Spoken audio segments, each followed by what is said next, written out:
ओम श्री गणेशाय नमः। ओम गंगणपतये नमः। माता सरस्वती जी की जय।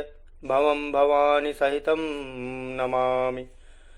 बारात नगर में आई रानियों ने सुंदर चारों जोड़ियों को नयन भर देखा, उन्हें आसन पर बैठाया, उनकी आरती उतारी।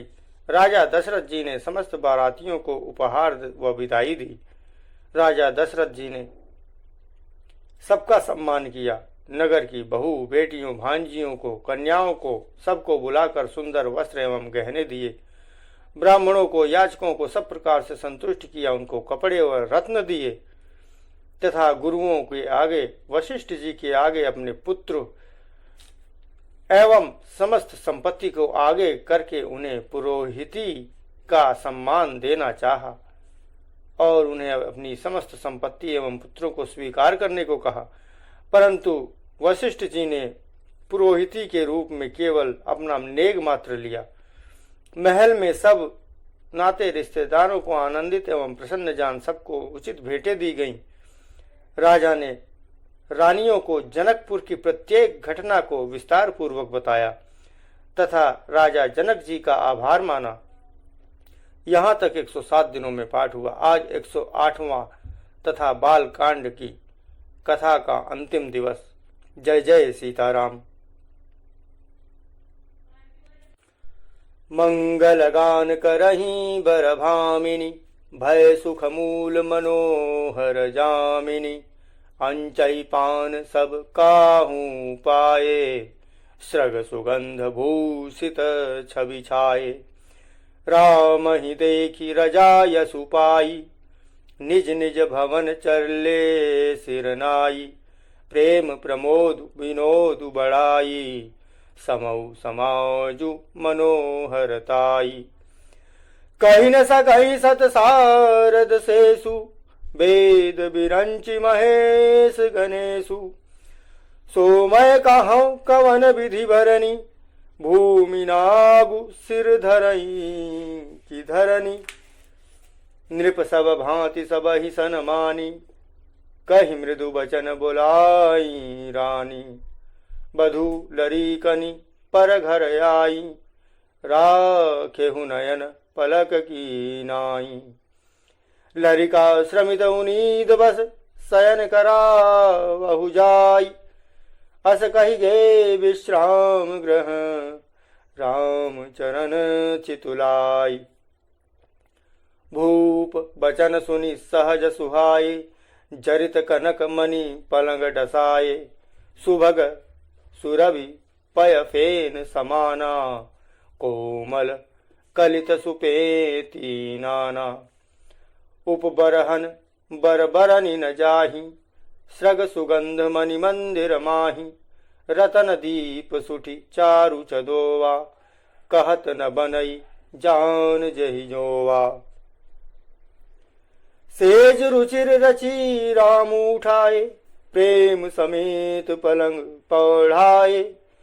आज्ञा पुनि पुनि भाइन दीन्ही, निज निज सेज शयन तिन कीन्ही। देखि श्याम मृदु मंजुल गाता, कहहि सप्रेम बचन सब माता। मार्ग जात भयावनि भारी, केहि विधितात ताड़का मारी। घोर निशाचर बिकट भट, समर गनहि नहीं काहू। मारे सहित सहाय किमि, खल मारीच सुबाहु। मुनि प्रसाद बलितात तुम्हारी, ईस अनेक करवरे टारी। मख रखवारी करी दुहु भाई, गुरु प्रसाद सब वेद्या पाई। मुनितियतरी लगन मुनितियतरी लगत पग धूरी। कीरति रही भुवन भरी पूरी। कमठ पीठी पवि कूट कठोरा, नृप समाज महु शिव धनु तोरा।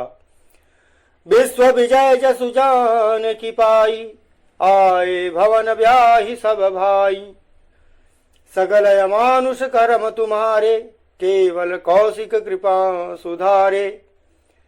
आजु सफल जग जन्म हमारा, देखी तात विधु बदन तुम्हारा। जे दिन गए तुम हहीं बिनु देखे, ते बिरंचि जनी पारहि लेखे। राम प्रतोषी मातु सब कहि विनीत बर बैन, सुमिर शंभु गुर विप्र पद किए नीद बस नैन।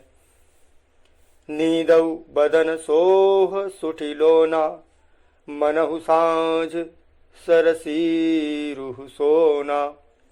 घर घर करहि जागरण नारी, देहि परस्पर मंगल गारी।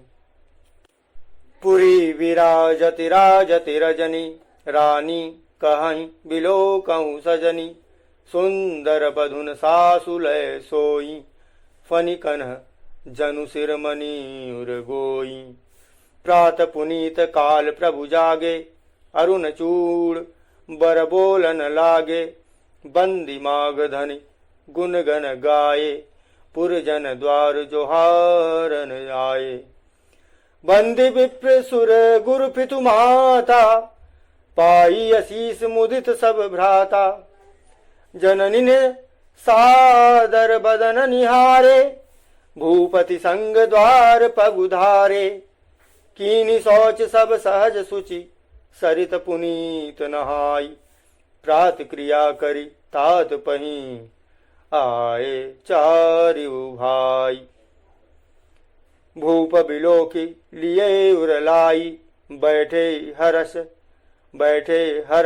रजाय सुपाई। देखी रामु सब सभा जुड़ानी, लोचन लाभ अवधि अनुमानी। पुनि वसिष्ठ मुनि कौशिकु आए, सुभग आसननि मुनि बैठाए। सुतन समेत पूजी पद लागे, निरखि रामु दो गुर अनुरागे।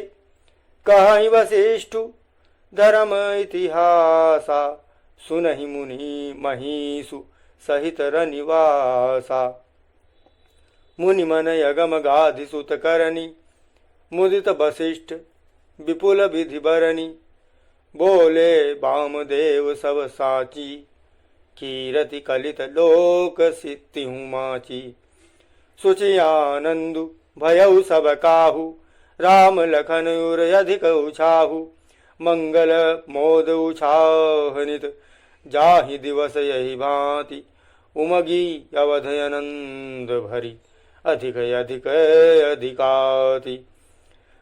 सुदिन सोधि कल कंकन छोरे, मंगल मोद विनोद न थोरे। नित नव सुख सुर देखि सिहाहि, अवध जन्म जाचहि विधि पाहि। विश्वामित्रु चलन नित चहहि, राम सप्रेम विनय बस रहहि। दिन दिन सयगुन भूपति भाऊ, देखि सराह महामुनि राऊ। मागत बिदा राऊ अनुरागे, सुतन समेत ठाड़ भे आगे। नाथ सकल संपदा तुम्हारी, मैं सेवकु समेत सुतनारी। करब सदा लरिकन पर छोहु, दर्शनु देत रहब मुनि मोहु। अस कहि राऊ सहित सुत रानी, परेउ चरण मुख आवन वानी। दीनी असीस विप्र बहु भांति, चले न प्रीति रीति कही जाति। रामु सप्रेम संग सब भाई, आय सुपाई फिरे पहुँचाई। राम रूप भूपति भगति, ब्याहु छाहु अनंदु। जात सराहत मन ही मन, मुदित गाधि कुल चंदु। वामदेव रघुकुल गुर ज्ञानी, बहुरी गाधि सुत कथा बखानी। सुनि मुनि सुजसु मन ही मन राऊ, बरनत यापन पुण्य प्रभाऊ। बहुरे लोग रजाय सुख भयऊ, सुतन समेत नृपति गृह गयऊ। जहता राम ब्याहु सबु गावा, सुजसु पुनीत लोक तिहु छावा। आए ब्याहि राम घर जब ते, बसई आनंद अवध सब तब ते, प्रभु विवाह जस भयहु छाहु, सकहि न बरनि गिरा यहि नाहु। कवि कुल जीवन पावन जानी, राम सिय जसु मंगल खानी। तेहि ते मैं कछु कहा बखानी, करन पुनीत हेतु निज वानी। निज गिरा पावनी करन कारण, राम जसु तुलसी कह्यो। रघुवीर चरित अपार बारिधि पारु, कवि कौने लह्यो। उपबीत ब्याह उछाह मंगल, सुनिज सादर गावहीं। भय देहि राम प्रसाद जे तेजन, भय देहि राम प्रसाद तेजन, सर्वदा सुख पावहीं। सिय रघुवीर विबाहु जे, सप्रेम गावहीं सुनहि। तिन कहूँ सदा उछाहु, मंगलायतन राम जसु। अर्थात सुंदर स्त्रियां मंगल गान कर रही हैं। वह रात्रि सुख की मूल और मनोहारिणी हो गई। सबने आचमन करके पान खाए और फूलों की माला सुगंधित द्रव्य आदि से विभूषित होकर सब शोभा से छा गए। श्री रामचंद्र जी को देखकर और आज्ञा पाकर सब सिर नवाकर अपने अपने घर को चले। वहां की प्रेम, आनंद, विनोद, महत्व, समय, समाज और मनोहरता को सैकड़ों सरस्वती, शेष, वेद, ब्रह्मा, महादेव जी और गणेश जी भी नहीं कह सकते। फिर भला मैं उसे किस प्रकार से बखान कर कहूं? कहीं केचुआ भी धरती को सिर पर ले सकता है? राजा ने सब प्रकार से सम्मान करके कोमल वचन कहकर रानियों को बुलवाया और कहा, बहुएं अभी बच्ची हैं, पराए घर से आई हैं। इनको इस तरह से रखना जैसे नेत्रों को पलकों के बीच रखते हैं। जैसे पलकें नेत्रों की सब प्रकार से रक्षा करती हैं और उन्हें सुख पहुंचाती हैं, वैसे ही इनको सुख पहुंचाना। लड़के थके हुए नींद के वश हो रहे हैं, इन्हें ले जाकर शयन कराओ। ऐसा कहकर राजा श्री रामचंद्र जी के चरणों में मन लगाकर विश्राम भवन में चले गए। राजा के स्वभाव से ही सुंदर वचन सुनकर मणियों से जड़े सुवर्ण के पलंग बिछवाए गए। गौ के दूध के फेन के समान सुंदर एवं कोमल अनेकों सफेद चादरें बिछवाई गईं। सुंदर तकियों का वर्णन नहीं किया जा सकता। मणियों के मंदिर में फूलों की मालाएं और सुगंध द्रव्य सजे हैं। सुंदर रत्नों के दीपकों और सुंदर चंदोवों की शोभा कहते नहीं बनती। जिसने उन्हें देखा हो वही जान सकता है। इस प्रकार सुंदर शैया सजाकर माताओं ने श्री रामचंद्र जी को उठाया और प्रेम सहित पलंग पर पौढ़ाया। श्री राम जी ने बार बार भाइयों को आज्ञा दी, तब वे भी अपनी अपनी शैयाओं को सो गए। श्री राम जी के सामने सुंदर कोमल अंगों को देखकर सब माताएं प्रेम सहित वचन कह रही हैं। हे तात, मार्ग में जाते हुए तुमने बड़ी भयानक ताड़का राक्षसी को किस प्रकार से मारा?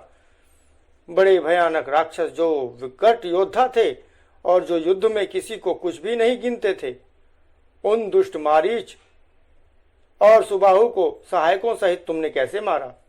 हे तात, मैं बलैया लेती हूँ। मुनि की कृपा से ही ईश्वर ने तुम्हारी बहुत सी बलाओं को टाल दिया। दोनों भाइयों ने यज्ञ की रखवाली करके गुरु जी के प्रसाद से सब विद्याएं पाई। चरणों की धूलि लगते ही मुनि पत्नी अहिल्या तर गई। विश्व में सब कीर्ति पूर्ण रीति से व्याप्त हो गई। विश्व भर में यह कीर्ति पूर्ण रीति से व्याप्त हो गई। कच्छप की पीठ, वज्र और पर्वतों से भी कठोर शिवजी के धनुष को राजाओं के समाज में तुमने तोड़ दिया। विश्व विजय के यश और जानकी को पाया और सब भाइयों को ब्याह कर घर लाए। तुम्हारे सभी कर्म अमानुषी हैं, अर्थात मनुष्य की शक्ति से बाहर हैं, जिन्हें केवल विश्वामित्र जी की कृपा से सुधारा गया है, संपन्न किया है। हे तात, तुम्हारा चंद्रमुख देखकर आज हमारा जगत में जन्म लेना सफल हुआ। तुमको बिना देखे जो दिन बीते हैं उनको ब्रह्मा गिनती में न लावें, हमारी आयु में शामिल न करें। विश्व भर में उत्तम वचन कहकर, विनय भरे उत्तम वचन कहकर श्री रामचंद्र जी ने सब माताओं को संतुष्ट किया। फिर शिव जी, गुरु और ब्राह्मणों के चरणों का स्मरण करके नेत्रों को नींद के वश किया, अर्थात वे सो रहे। नींद में भी उनका अत्यंत सलोना मुखड़ा ऐसा सो रहा था मानो संध्या के समय का लाल कमल सो रहा हो। स्त्रियां घर घर जागरण कर रही हैं और आपस में एक दूसरी को मंगलमयी गालियां दे रही हैं। रानियां कहती हैं, हे सजनी, देखो आज रात्रि की कैसी शोभा है, जिससे अयोध्यापुरी विशेष शोभित हो रही है। यो कहती हुई सासुएं सुंदर बहुओं को लेकर सो गईं, मानो सर्पों ने अपने सिर की मणियों को हृदय में छिपा लिया है। प्रातःकाल पवित्र ब्रह्म मुहूर्त में प्रभु जागे, मुर्गे सुंदर बोलने लगे, भाट और मागधों ने गुणों का गान किया तथा नगर के लोग द्वार पर जोहार करने को आए। ब्राह्मणों, देवताओं, गुरु, पिता, माताओं की वंदना करके आशीर्वाद पाकर सब भाई प्रसन्न हुए। माताओं ने आदर के साथ उनके मुखों को देखा। फिर वे राजा के साथ दरवाजे पधारे। स्वभाव से ही पवित्र चारों भाइयों ने सब शौचादि से निवृत्त होकर पवित्र सरयू नदी में स्नान किया और प्रातः क्रिया, संध्या वंदन आदि करके वे पिता के पास गए। राजा ने देखते ही उन्हें हृदय से लगा लिया। तदंतर वे आज्ञा पाकर हर्षित होकर बैठ गए। श्री रामचंद्र जी के दर्शन कर और नेत्रों के लाभ की बस यही सीमा है, ऐसा अनुमान कर सारी सभा शीतल हो गई, अर्थात सबके तीनों प्रकार के ताप सदा के लिए मिट गए। फिर मुनि वशिष्ठ जी और विश्वामित्र जी आए। राजा ने सबको सुंदर आसनों पर बैठाया और पुत्रों समेत उनकी पूजा करके उनके चरणों को लगे। दोनों गुरु श्री राम जी को देखकर प्रेम में मुग्ध हो गए। वशिष्ठ जी धर्म के इतिहास कह रहे हैं और राजा रनिवास सहित सुन रहे हैं, जो मुनियों के मन को भी अगम्य है। ऐसी विश्वामित्र जी की करनी को वशिष्ठ जी ने आनंदित होकर बहुत प्रकार से वर्णन किया। वामदेव जी बोले, ये सब बातें सत्य हैं। विश्वामित्र जी की सुंदर कीर्ति तीनों लोकों में छाई हुई है। यह सुनकर सब किसी को आनंद हुआ। श्री राम लक्ष्मण के हृदय में अधिक उत्साह हुआ। नित्य ही मंगल, आनंद और उत्सव होते हैं। इस तरह आनंद में दिन बीतते जाते हैं। अयोध्या आनंद से भरकर उमड़ पड़ी। आनंद की अधिकता अधिक बढ़ती ही जा रही है। अच्छा दिन, शुभ मुहूर्त शोध कर सुंदर कंकड़ खोले गए। मंगल, आनंद और विनोद कुछ कम नहीं हुआ। इस प्रकार नित्य नए सुखों को देखकर देवता सिहाते हैं और अयोध्या में जन्म पाने के लिए ब्रह्मा से याचना करते हैं। विश्वामित्र जी नित्य ही चलना अपने आश्रम जाना चाहते हैं, पर रामचंद्र जी के स्नेह और विनयवश रह जाते हैं। दिनों दिन राजा का 100 गुना भाव प्रेम देखकर महामुनि राज विश्वामित्र जी उनकी सराहना करते हैं। अंत में जब विश्वामित्र जी ने विदा मांगी, तब राजा ने प्रेम मग्न होकर पुत्रों को आगे खड़ा कर दिया और बोले, हे नाथ, यह सारी संपदा आपकी है। मैं तो स्त्री पुत्रों सहित आपका सेवक हूँ। हे मुनि, लड़कों पर सदा स्नेह करते रहिएगा और मुझे भी दर्शन देते रहिएगा। ऐसा कहकर पुत्रों और रानियों सहित राजा दशरथ जी ने विश्वामित्र जी के चरण पकड़े।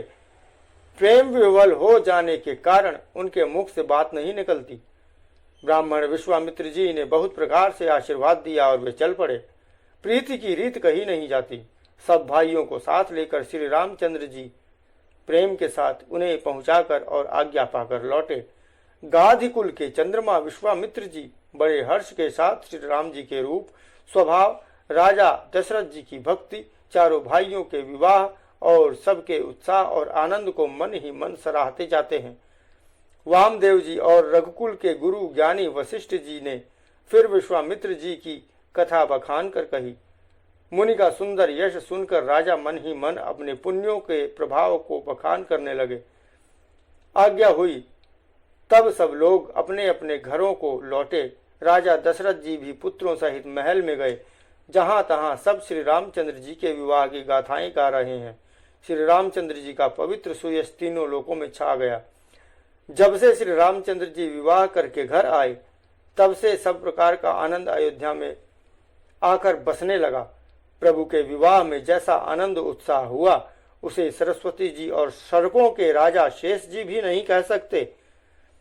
श्री सीता जी ने श्री सीताराम जी के यश को, कवि कुल के जीवन को पवित्र करने वाला और मंगलों की खान जानकर इससे मैंने अपनी वाणी को पवित्र करने के लिए कुछ बखान कर कहा है। अपनी वाणी को पवित्र करने के लिए तुलसी ने राम का यश कहा है, नहीं तो श्री रघुनाथ जी का चरित्र अपार समुद्र है। किस कवि ने उसका पार पाया है। जो लोग यज्ञोपवीत और विवाह के मंगलमय उत्सव का वर्णन आदर के साथ सुनकर गावेंगे, वे लोग जानकी जी और श्री राम जी की कृपा से सदा सुख पावेंगे। श्री सीता जी और श्री रघुनाथ जी के विवाह प्रसंग को जो लोग प्रेम पूर्वक गाएंगे सुनेंगे, उनके लिए सदा उत्साह ही उत्साह है, क्योंकि श्री रामचंद्र जी का यश मंगलों का धाम है। जय जय सीताराम। आज अपनी वाणी को बालकांड के अंतिम दिन पूर्ण विराम देते हुए मैं समस्त प्रकार की त्रुटियों, अपराधों, भूल चूकों के लिए सिया रामचंद्र जी से, भगवान भवानी शंकर जी से क्षमा प्रार्थना करता हूँ कि वे मुझे क्षमा करें समस्त प्रकार के अपराधों, त्रुटियों, भूल चूकों के लिए। किसी भी प्रकार की छोटी छोटी भूल चूक, अपराधों के लिए समस्त आज तक की समस्त पंक्तियों में किसी भी प्रकार की तनिक भी भूल चूक हुई हो तो सब मुझे क्षमा करें। समस्त सुनने वाले मुझे क्षमा करें। जय जय सीताराम। सब पर सीताराम जी की कृपा बरसे, भगवान भवानी शंकर जी की कृपा बरसे। समस्त सुनने वाले आनंदित और उत्साहित रहें।